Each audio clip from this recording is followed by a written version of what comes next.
If you're working on sketches for a client and use photo reference to trace from, and your photos don't have enough information to trace from to show the background of an image or the bottom of the rest of the person or the top of the store or the trees and the clouds in the sky, let me show you how AI can help you in Photoshop.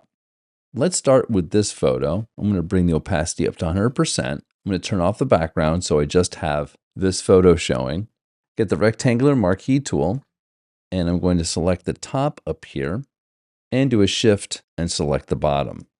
Go to Window, Contextual Taskbar. This taskbar is AI.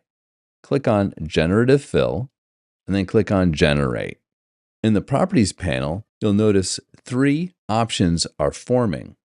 Here's the first option. Click on the second option, and here's the third option. It makes a new layer, so you want to right-click and merge that down. Then you can take the opacity down, turn on the background layer, and now you can add to that sketch.